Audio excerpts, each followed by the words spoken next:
Bon, salam alaikum, sahaftarkum. Je vais donc continuer dans le cours de RDM. Donc c'est l'RDM 3. On a vu donc la détermination des sections de centre de gravité. On a vu la détermination des moments d'inertie pour les sections donc rectangulaires ou carrées. Et on a vu donc ensuite comment transposer ça vers une section un peu plus complexe, constituée de différentes parties qui sont semblables à des rectangles, en utilisant donc l'inertie par rapport à son axe, plus l'inertie par rapport donc à notre axe, tel que défini par le théorème de Huygens. Le moment d'inertie par rapport à notre axe est égal au moment d'inertie par rapport à l'axe du centre de gravité de la pièce, plus la section multipliée par la distance au carré. Et donc on peut, ici, maintenant, ceci peut donc nous permettre de calculer pour les différentes sections qu'on a vues, en utilisant ces deux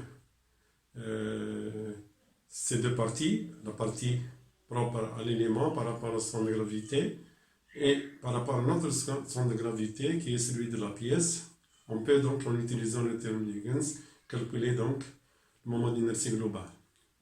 Et maintenant, je vais essayer de voir d'autres types de sections qui n'ont pas une allure plus ou moins rectangulaire, comme on a vu dans le centre de gravité. Par exemple, les sections trapézoïdales. Si nous avons une section en trapèze,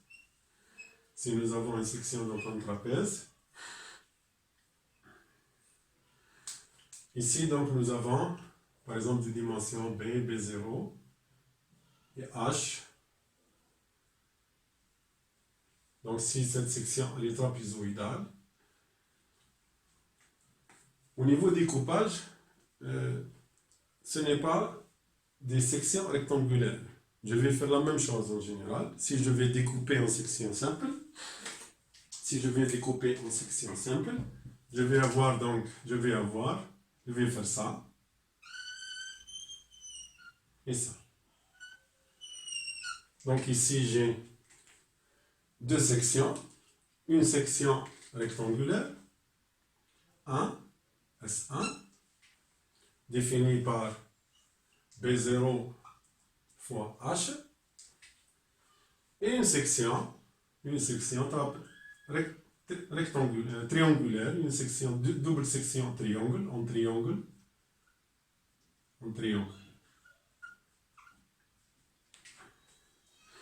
Bon, l'inertie, ici je connais son inertie. Si je prends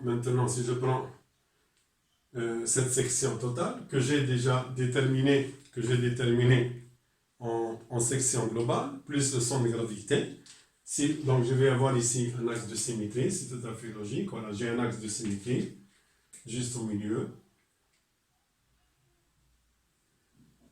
J'ai un axe de symétrie défini par Y. Et le centre de gravité de cette section globale, il est quelque part. On peut supposer qu'il est par exemple ici. Qu'il est ici. Et ça c'est G. G, c'est pour la section en trapèze, complet. En trapèze. Je connais la section rectangulaire. Qu'est-ce qui me manque ici? Il manque la section triangle. Comme on a vu au niveau du centre de gravité, je vais faire la même chose, mais en utilisant la théorie donc, du moment d'inertie.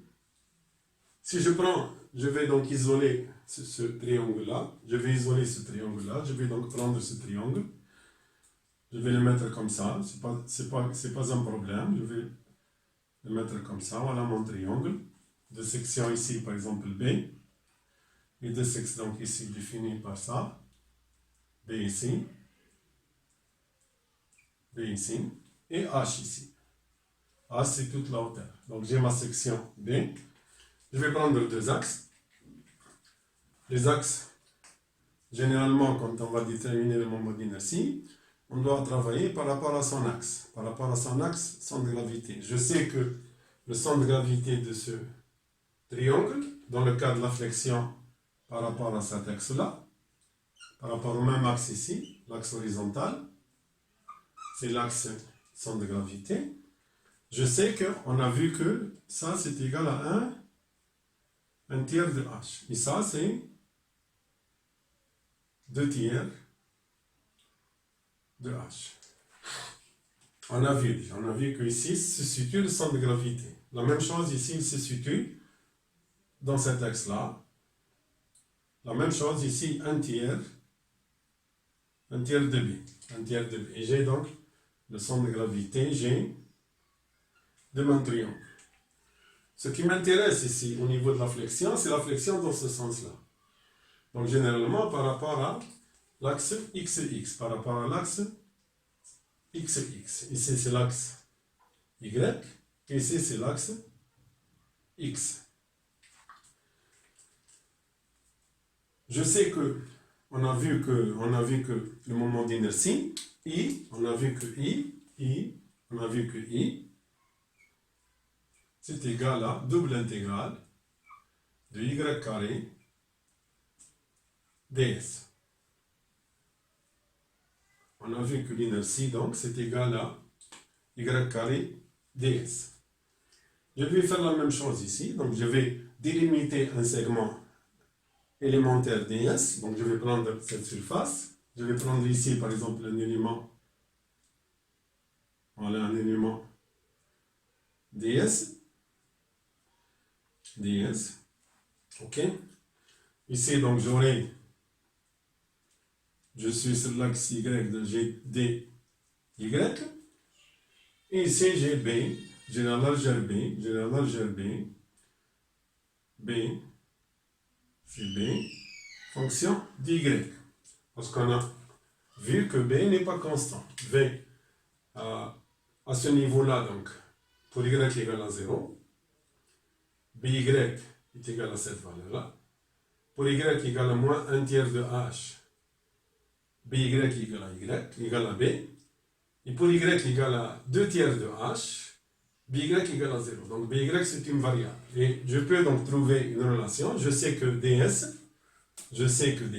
l'élément DS, la surface élémentaire DS, c'est égal à BY, B indice ici, multiplié par DY. Et je vais essayer de trouver une relation BY en fonction de l'axe Y, en fonction d'Y. J'utilise la même chose comme je l'ai fait pour le centre de gravité. Je peux trouver une relation en utilisant ces deux triangles. Si je prends par exemple ici, je vais avoir ça, c'est égal. Si je prends pour ici la distance, donc c'est Y. Je sais que BY sur B, donc BY sur B, elle est égale à quoi? Donc, j'aurai BY sur B.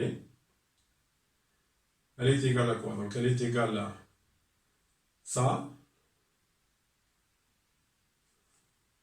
sur ça. C'est-à-dire, elle est égale à BY ici. Donc, Y, c'est par rapport à 2 tiers. Donc, c'est égal à 2 tiers. Cette valeur-là, c'est quoi? C'est 2 tiers de H moins Y. Donc, c'est égal à 2 tiers. C'est égal à 2 tiers de H moins Y. Donc, c'est égal à 2 tiers. Ici, c'est quoi? C'est 2 tiers moins Y. Parce que le centre de gravité, il y a 2 tiers. Sur la totalité, c'est-à-dire sur H. Donc, c'est égal à 2 tiers moins Y sur H. C'est égal à BY sur Y. BY indice ici. BY,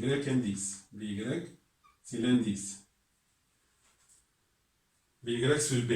Et donc, systématiquement, donc, ce qui implique que BY, B indice Y est égal à B multiplié par 2 tiers moins Y sur H. Ça, c'est la valeur de BY que je vais intégrer au niveau de DS. parce que ds égale à dy dy. By, je l'ai. Je vais l'intégrer donc dans l'intégration, dans cette intégration-là. Et que je vais voir maintenant. Donc, je vais voir. Donc, je vais effacer ça. Donc, je pourrais écrire ici. Je pourrais écrire soit. Je pourrais écrire que i qui est égal à, donc double intégrale, y carré, multiplié par ds. ds c'est égal à quoi? ds c'est égal à by, donc c'est égal à b multiplié encore par 2 tiers moins y sur h, le tout donc dy. Ok, donc j'ai remplacé le by par sa valeur, et dans la fonction ds qui est égale à by dy avec y2. Donc j'ai ça. Et bien sûr ici, donc i c'est égal à quoi i? B c'est une constante, donc je peux la faire sortir. B donc c'est égal à B, l'intégrale y carré multiplié par 2 tiers moins y sur h. dy. Maintenant donc j'ai enlevé donc ds, donc je vais avoir une seule intégrale. C'est entre moins 1 tiers de h, moins 1 tiers de h et 2 tiers de h. Donc les deux bornes. La première borne et la deuxième borne. De moins 1 tiers de h à 2 tiers. Bien sûr ici, donc l'intégrale c'est simple. I donc égale à b. Ici je vais avoir donc 2 tiers d'y carré sur 3. Donc ça va faire b multiplié par 2 tiers y cube sur 3. Moins, ici donc je vais avoir y cube, l'intégrale de y cube, moins donc y4 sur 4h. Entre moins 1 tiers de h et 2 tiers de h. Et en remplaçant tout ça, si je remplace ici, si je remplace tout ça, et en faisant tous mes calculs, donc ce sera donc 2 tiers de 2 neuvième de 2 tiers de h au cube, moins 2 tiers de h puissance 4 sur 4h, moins, donc plus 2 tiers de 1 tiers de h au cube sur 3, moins la même chose, 1 tiers de h à puissance 4 sur 4. Et on aboutit en général, je vais aboutir à, vous pouvez le faire tout ça. Et on va aboutir à I est égal à B H cube sur 36. On aboutit à l'inertie. Donc l'inertie d'un triangle. Par rapport à son axe, par rapport à son centre de gravité, est égal à BH cube sur 36. Et maintenant, donc, mon problème est résolu. Donc ça va être maintenant très très simple. Je vais avoir quoi ici? Donc je connais, donc ici je vais prendre par exemple H sur 3. Donc H sur 3, c'est le centre de gravité des deux triangles. Et je sais que le centre de gravité de la section rectangulaire, il est juste au milieu. Donc ici je vais avoir quoi? Ici c'est D1. Et la distance entre ça et ça, c'est D2. Contraire, plus S1 ici, donc c'est D1. Ici, c'est S2, donc c'est D2. Donc ici, parce que la section globale, c'est une section trapézoïdale, elle va fléchir autour de son axe de gravité. Non pas autour de l'axe de gravité du triangle, ni autour du centre de gravité du rectangle. Elle va tourner autour de cet axe-là. Qui représente le centre de gravité de toute ma section. Et systématiquement, maintenant ça devient très très simple. Donc, ici je pourrais écrire que le moment d'inertie du trapèze, c'est égal à quoi? Donc le moment Donc le moment d'inertie du trapèze, I du trapèze, par rapport à son axe G, c'est égal à quoi? C'est égal à l'inertie du triangle, qui est égal à BH cube sur 36 par rapport au centre de gravité. Donc B ici, ce sera cette valeur-là. Si je vais faire réellement, ce sera, puisqu'ici c'est B0, donc ce sera B moins B0 sur 2. La même chose ici, B moins B0 sur 2 que je peux calculer. Donc je peux calculer l'inertie du triangle, c'est égal à B moins B0 sur 2 multiplié par H au cube sur 36. Ok? Ça c'est l'inertie de ce triangle.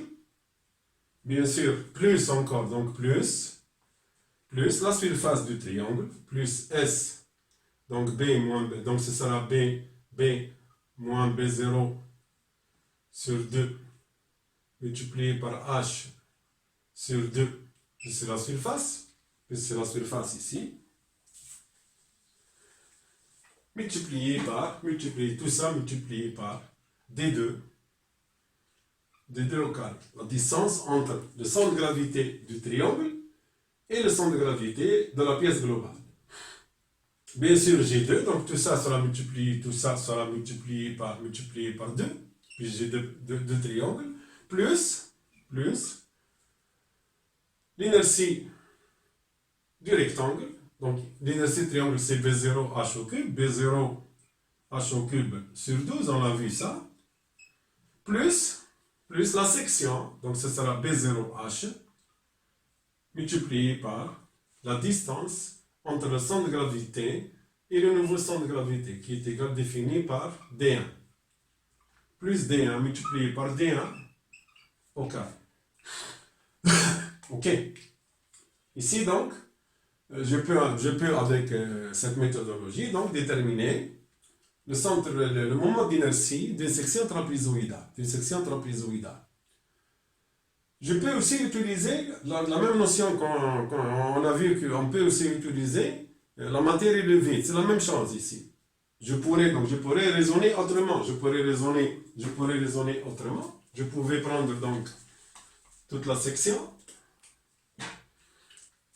Je vais calculer l'inertie de cette section-là. Puis je connais le centre de gravité toujours. Donc je reconnais le centre de gravité. Je connais le centre de gravité de cette section G. Ok? Donc qu'est-ce que je vais faire? Je vais faire le moment d'inertie de cette section-là. C'est-à-dire B fois H au cube sur 12. Mais par rapport à son centre de gravité G, qui est égal à G1, c'est-à-dire qu'ici c'est H sur 2. Et ici, ce sera la distance D1. Ok? Donc, je vais calculer le global par rapport à son centre de gravité. Ensuite, je vais calculer par rapport à cet axe-là. Donc, ce sera BH cube sur 12 plus BH multiplié par D1 au carré. Et je vais soustraire ça. Donc, je vais enlever ça.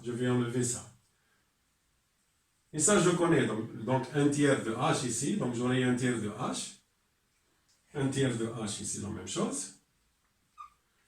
Donc, ensuite, je vais enlever le moment d'inertie du triangle par rapport à son centre de gravité, qui est égal à B moins B0 sur 2 H cube. Moins encore, par rapport à cet axe-là.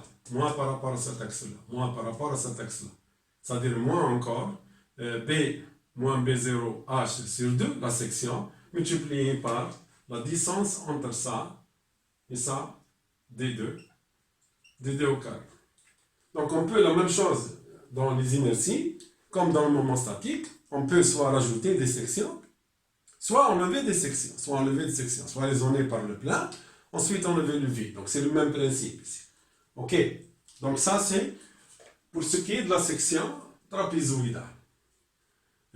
Donc si maintenant je connais le rectangle et je connais le triangle, en général toutes les autres sections de génie civil, trapézoïdale, évidé, plein, on peut donc calculer en utilisant donc ces choses simples, en utilisant le rectangle, en utilisant le triangle, on peut donc calculer n'importe quelle section si je peux la découper en triangle et en rectangle. C'est ce qui a été fait en général. On a vu ça dans la détermination du moment statique. Donc c'est la même chose. Maintenant, je vais prendre une seule section qui me reste. Je vais prendre la seule section que je dois aussi connaître parce qu'elle est aussi utilisable en génie civil. Et cette section en général, c'est la section circulaire. La section circulaire. Des fois, nous avons en face de nous des poteaux, surtout les poteaux. On peut avoir, par exemple, dans des structures, des poteaux circulaires. On peut avoir dans des structures, il y a des structures, par exemple comme des mosquées, ou bien par exemple des théâtres, ou bien des supermarchés. On peut avoir des poteaux de section circulaire. On peut avoir des poteaux de section circulaire définis par le diamètre D. Définis par D. Ok. Et je dois aussi connaître ces caractéristiques. Donc je sais que ici j'ai plein d'axes de symétrie, il y a plein d'axes de symétrie, il y a plein d'axes de symétrie. Tous les axes passent par le centre. Donc le cercle généralement, tous les axes sont axes de symétrie. Ok? Et je dois aussi donc connaître, je connais son centre de gravité, c'est le centre du cercle, il y a équilibre, la pièce est en équilibre. Et je vais essayer donc de déterminer, en utilisant la même notion du moment d'inertie, pour ce qui est donc du cercle. Donc je vais prendre, si je prends par exemple, ici je vais agrandir un peu, donc je vais prendre un cercle plus grand, pour mieux voir. Voilà, je vais prendre un cercle. Je vais prendre un cercle, ok? J'ai deux axes, je vais prendre deux axes, l'axe des Y et l'axe des X. Et je vais calculer l'inertie par rapport à XX ici. Ici, vous allez, quel que soit l'axe, vous allez avoir la même inertie. On a vu que dans les pièces, par exemple, trapézoïdales, dans les pièces rectangulaires, dans les pièces santé, nous avons deux moments d'inertie. Un par rapport à l'axe vertical, l'autre par rapport à l'axe horizontal. Donc, quand la poutre elle fléchit, il faut toujours prendre l'axe de flexion, l'axe autour duquel la poutre fléchit. Par exemple, dans le cas où vous avez une poutre en T comme ça, et qu'elle fléchit comme ça, donc ce n'est pas la peine de travailler avec cet axe-là, parce que la flexion n'est pas comme ça. Donc il faut travailler avec l'axe horizontal. C'est l'axe de flexion horizontale ici, parce qu'elle fait ça la poutre. Donc c'est l'axe de flexion horizontal. Ici, pour le poteau, si vous avez une section circulaire de diamètre D, la même chose, je vais utiliser donc toujours la définition du moment d'inertie. On a vu que sa définition mathématique c'est égal à l'intégrale, double intégrale y carré ds. Donc je vais découper, la même chose, je vais découper, donc si je découpe mon cercle, je vais prendre donc un élément ds. Voilà, je vais prendre un élément ds. Ici, je vais prendre un angle, c'est l'angle que représente dθ.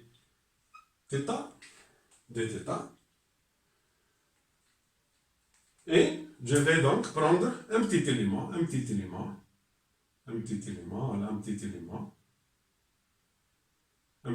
Je vais définir ça comme étant ds.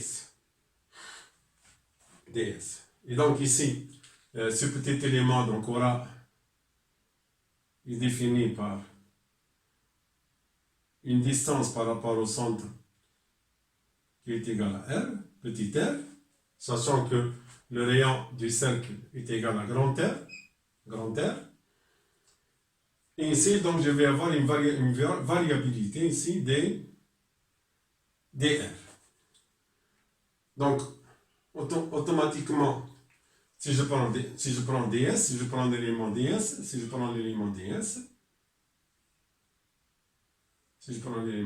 ici c'est la position de petit r. Je sais que ici j'ai dr. Et je sais que ici, donc c'est un arc, c'est deux arcs. Je peux prendre l'arc moyen. Je peux prendre l'arc moyen. L'arc moyen. À quoi est égal l'arc moyen? C'est égal à R. C'est égal à R multiplié par D θ. Si ici c'est, ici l'angle c'est dθ. R dθ.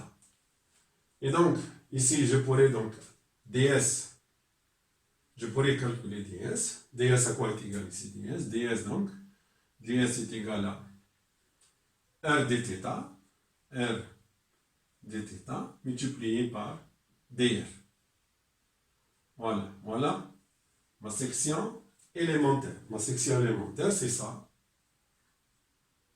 Donc c'est égal à R dθ, l'arc médian au milieu, qui représente la moyenne des deux, multiplié par l'élément, donc la même chose, l'élément élémentaire, la distance élémentaire dr, et je vais avoir donc comme petit élément ds, R dθ. Et vous avez aussi, donc ds, c'est bon, il reste à déterminer le y carré. Y carré par rapport à l'axe x, donc c'est cette distance-là, c'est cette distance-là. Y carré, c'est la distance entre le centre, voilà, entre le centre de mon élément ds et l'axe de rotation. Donc ça c'est y. Et je peux voir ici que y, je peux voir ici que y est fonction de r, est fonction de r. Si ça c'est r, ça c'est le rayon, ça c'est le rayon. Si je prends ça, l'angle θ, et bien je peux voir que cette distance, je peux la tirer en fonction du sinus. Je sais que ça sur ça, c'est égal à sinus θ. Donc automatiquement, R, je peux écrire que Y est égal à R sinus θ. Donc je pourrais donc ici, la relation c'est que Y est égal à R multiplié par sinus θ. Sinus θ. Je sais que Y sur R, ok, c'est égal à sinus. Donc, Y est égal à R sinus θ. Et je vais donc remplacer tout ça. Je vais remplacer tout ça dans mon équation. Donc, je vais remplacer tout ça dans mon équation que je vais avoir ici.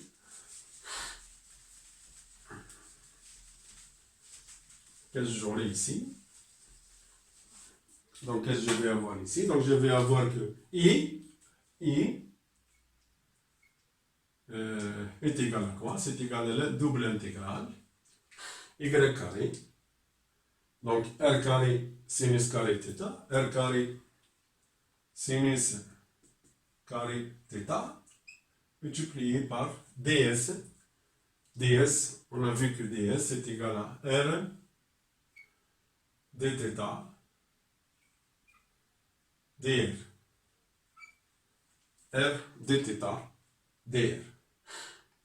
Et donc automatiquement I est égal à double intégrale de R au cube sinus carré θ dθ dr. Bien sûr, je dois intégrer sur tout l'angle de rotation, c'est-à-dire entre 0 et 2π. Donc j'aurai une intégration entre 0 et 2π. Et j'aurai aussi une intégration de ce point-là vers ce point-là. Donc je vais intégrer tout ça pour avoir cette surface-là. Donc généralement entre 0 et R. Je vais intégrer entre 0 et R. Et en même temps entre 0 et toute la rotation jusqu'à ici et 2π. Donc ça c'est la double intégrale de R cube sinus carré θ dθ dr. Bien sûr ici je vais, le problème que c'est pas c'est sinus carré θ. Je sais que sinus carré θ, on sait que sinus au carré θ est égal à 1 moins cosinus de θ sur 2, moins cosinus de θ sur 2. Voilà. Pour simplifier, donc, le calcul, donc ici je vais avoir I, c'est l'intégrale, double intégrale. Donc je vais remplacer ça par 1 moins cosinus de θ sur 2, donc ce sera R cube sur 2 multiplié par 1 moins cosinus de θ dθ dr. Et je vais donc intégrer ça. Ça va me donner quoi ici? Ça va me donner I. Je vais intégrer par rapport à θ. J'aurai donc double intégrale de R cube sur 2 multiplié par, ici, j'aurai donc l'intégration par rapport à θ, j'aurai c'est égal à θ, plus, moins ici, moins 1 demi de sinus de θ entre 0 et 2π dr. Ici, donc, on aura, ici, entre 0 et 2π, ce sera 0. Et ce sera donc 2π. Donc, je vais avoir I, donc I, donc I. Je vais revenir ici. Donc, j'aurai I, c'est égal à R cube, l'intégrale, R cube sur 2, multiplié par, entre 0 et 2π, donc 2π, multiplié par 2π, dr. Et je vais ici avoir donc I, c'est égal à I, donc je vais aboutir à I, c'est égal à, donc, 1 demi, donc ici 2 et 2, donc j'aurai c'est égal à R4 sur 4, multiplié par pi, entre 0 et R, entre 0 et R, entre 0 et le rien, c'est-à-dire j'intègre ici. Et donc ça va me donner, c'est égal à pi R4 sur 4, pi R4 sur 4. Et en remplaçant R égale à D sur 2, donc ici j'aurai R4, c'est D puissance 4, c'est-à-dire c'est égal à D4 sur 2 fois 2, donc ce sera D4 sur 16. Donc j'aurai donc I est égal à pi D4, puis en remplaçant donc R4 par sa valeur, j'aurai donc pi D4 sur 16 fois 4, 64. Donc ça c'est l'inertie d'un cercle par rapport à son axe centre de gravité G qu'on a défini comme étant 0. Voilà, maintenant, donc, je connais a priori donc, toutes les inerties possibles. L'inertie carrée, l'inertie de rectangle, l'inertie de section composée de rectangle, le triangle, l'inertie de section décomposée en triangle rectangle, et je connais aussi l'inertie de cercle. Et comme ça, donc, je peux connaître, a priori, je peux donc connaître toutes les inerties dans n'importe quelle section de génie civil. Et l'inertie, on avait dit que c'est très très important, on va voir après, c'est très très important parce qu'elle nous donne une idée sur la résistance de cette section vis-à-vis de la flexion. Donc plus vous avez une inertie importante, et plus vous avez votre pièce qui va avoir une résistance d'autant plus importante. Toujours vous avez une section, quand vous allez la répartir, il faut toujours que vous la répartissiez de manière à avoir la plus grande inertie. C'est la section la plus efficace, c'est la section la plus rentable. La section la plus efficace et la plus rentable. Ok? Donc, on a vu donc pour une section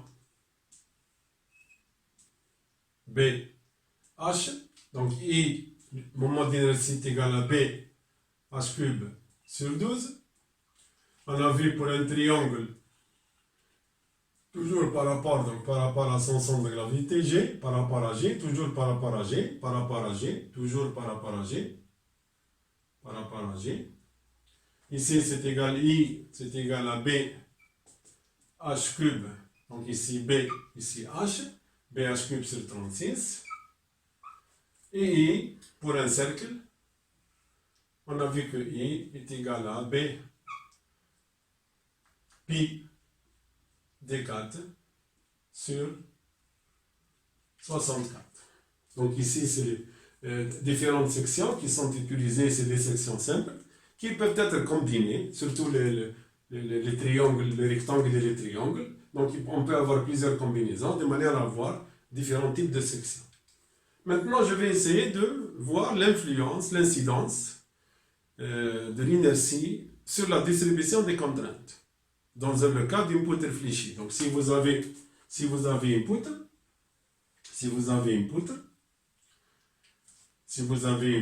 et que cette poutre donc elle est soumise à la flexion, donc je vais la faire fléchir comme ça. Donc c'est sûr ici, donc j'ai moins, donc j'ai un raccourcissement ici. Moins, donc ici vous avez la partie haute, vous avez un raccourcissement.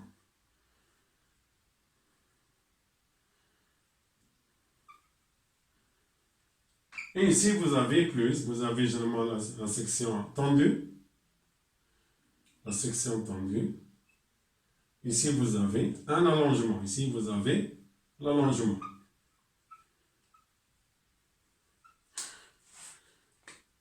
Ok? Donc, on sait que en haut, donc vous avez un raccourcissement. Donc, nous avons delta L. Donc, on peut calculer la déformation par rapport à deux points, delta L sur L. Donc je connais la déformation. Et bien sûr, je suis dans l'ARDM, donc je suis dans les matériaux élastiques. Je sais que sigma égale à E epsilon. Donc on aura les mêmes allures. Je vais avoir donc par rapport, si j'ai ici un centre de gravité, si j'ai ici l'axe neutre de ma section N1, qui passe par le centre de gravité G.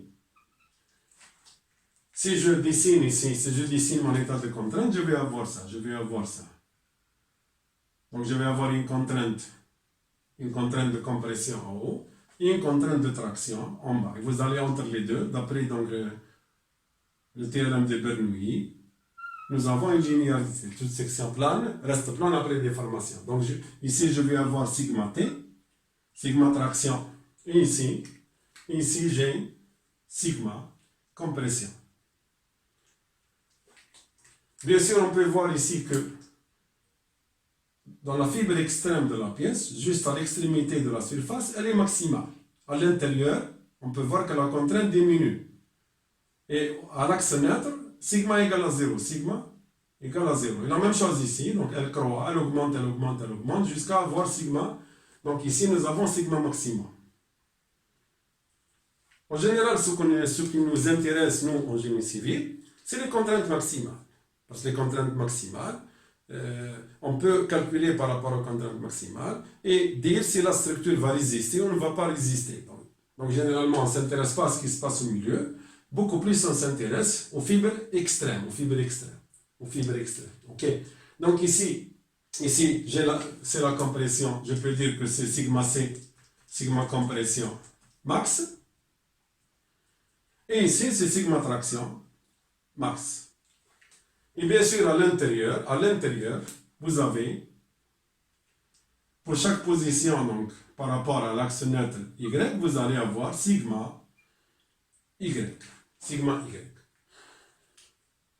Donc, chaque élément ds, petit, va supporter une contrainte sigma Y, définie par des MPa, newton par millimètre carré. Donc, chaque millimètre carré de cette surface, dans cette position Y, va reprendre une contrainte sigma Y, qui est connu par rapport à sigma axe en utilisant donc le théorème de Bernoulli, c'est-à-dire la linéarité justement des contraintes nous permet d'analyser notre poutre. Et c'est pour ça que l'hypothèse de Bernoulli, elle est très très importante. S'il n'y avait pas l'hypothèse de Bernoulli, on ne peut pas poser des équations. On ne peut pas poser des équations parce qu'on ne sait pas la relation entre sigma y et sigma max. Ici, je connais par ces linéarités. En utilisant le triangle semblable, je peux donc trouver une relation entre sigma y et sigma max.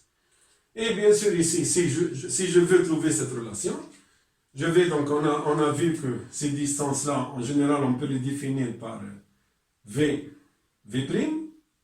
On peut les définir par V' par rapport au centre de gravité G, donc les fibres extrêmes, jusqu'à la fibre extrême, et G jusqu'à la fibre extrême, donc V'.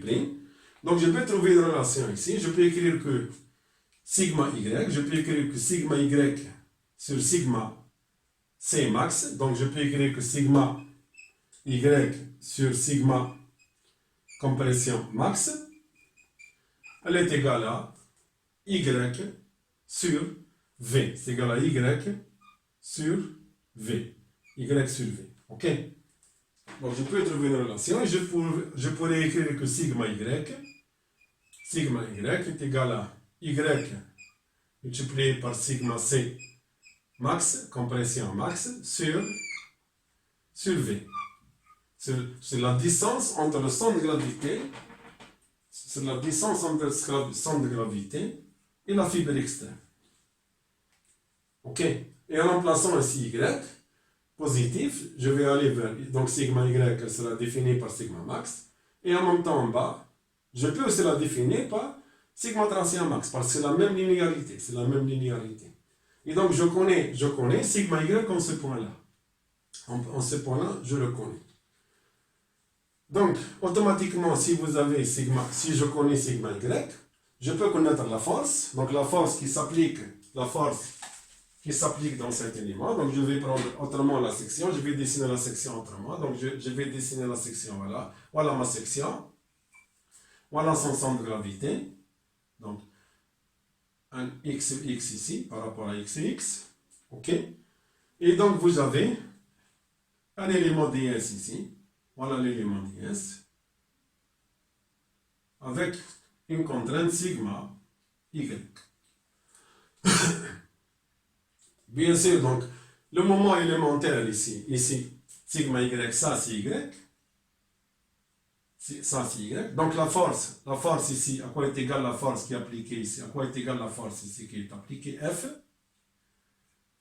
F, donc l'élément df ici, c'est la force élémentaire, c'est égal à sigma y par ds. Ok, par ds. Et ds, dans le cas de section par exemple rectangulaire, c'est égal à b dy. Ça c'est dy. Donc ds est égal à b dy.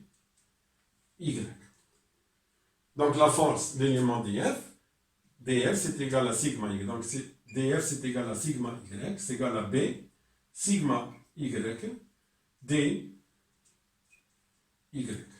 dy.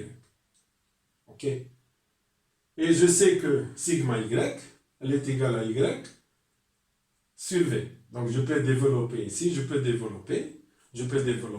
voir que ici df, l'élément df, la force élémentaire, c'est égal à sigma y. Donc y, c'est égal à y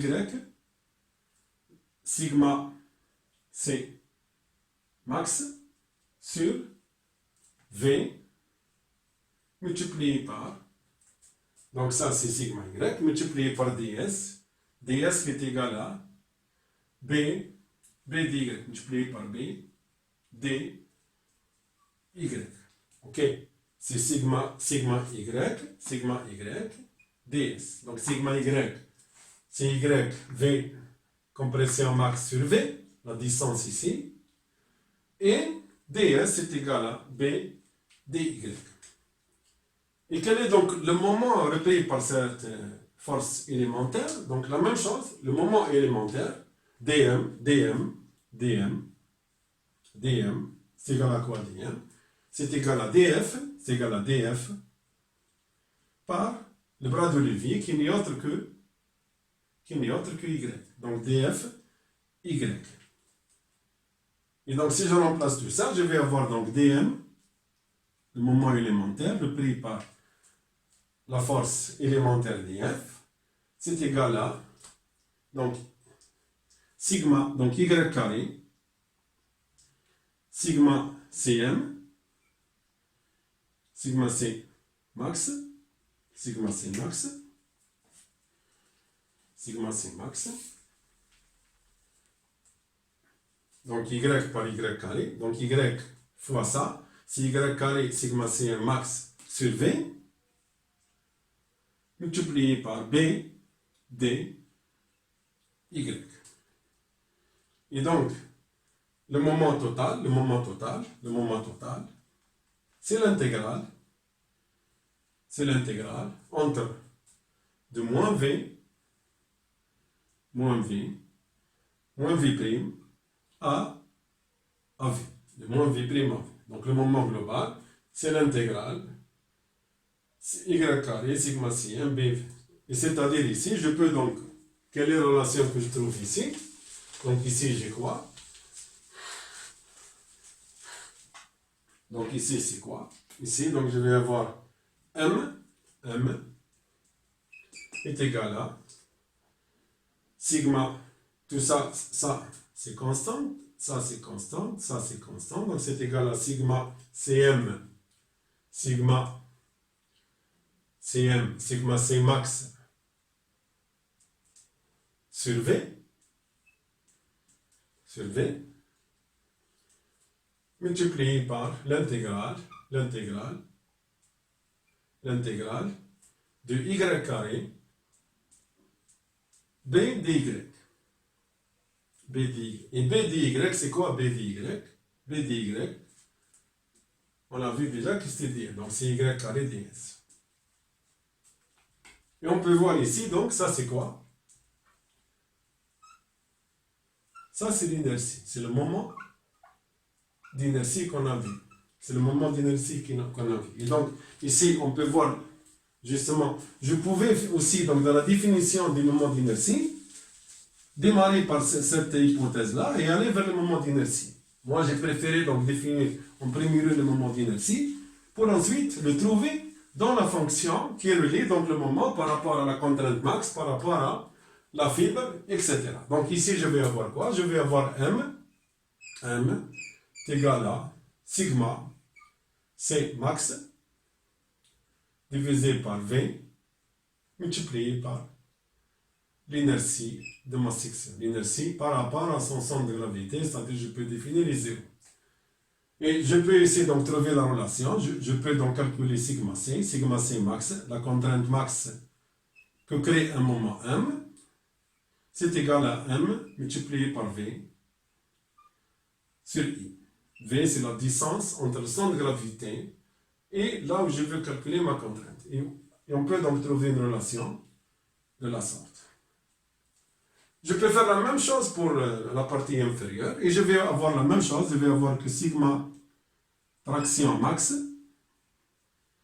c'est égal à la même chose, c'est égal à m, v', la distance v', parce qu'ici la distance est v', ici c'est v, sur i. Et bien sûr ici v', elle se situe dans la partie inférieure, donc elle aura le signe négatif, donc j'aurai moins. Et on peut voir ici que c'est une, puis c'est négatif, donc c'est pour différencier, donc une compression c'est positif, une traction c'est négatif. Donc quand on calcule des contraintes, et qu'on trouve que des signes algébriques, la compression en général c'est plus, et la traction c'est négatif. Et on peut voir ici que, donc ici je justifie tout ce que j'ai dit, on peut voir que la contrainte, elle est inversement proportionnelle à I. Donc si on arrive à faire croître I, si I, on le fait croître, on va diminuer la contrainte.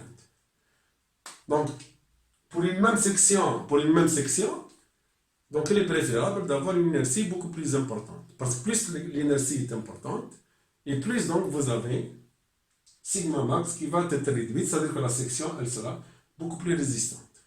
Ça, c'est les deux relations en général, où on confirme que l'inertie, elle a donc un sens très très important vis-à-vis donc de la flexion, vis-à-vis de la flexion. Ok. Et donc, ici, donc, j'arrive à définir quelque chose qui est aussi important, qui n'est pas très très important, mais c'est un indice aussi. C'est un indice aussi.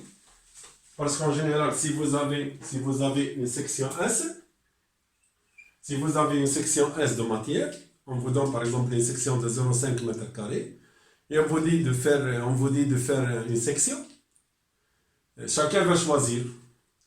L'un va la faire rectangulaire, l'autre va la faire en T, l'autre va la faire circulaire, l'autre en I, l'autre en trapèze. Donc, qu'est-ce que ça va nous donner en général? Quel est le paramètre que je vais tirer? C'est l'inertie, c'est I.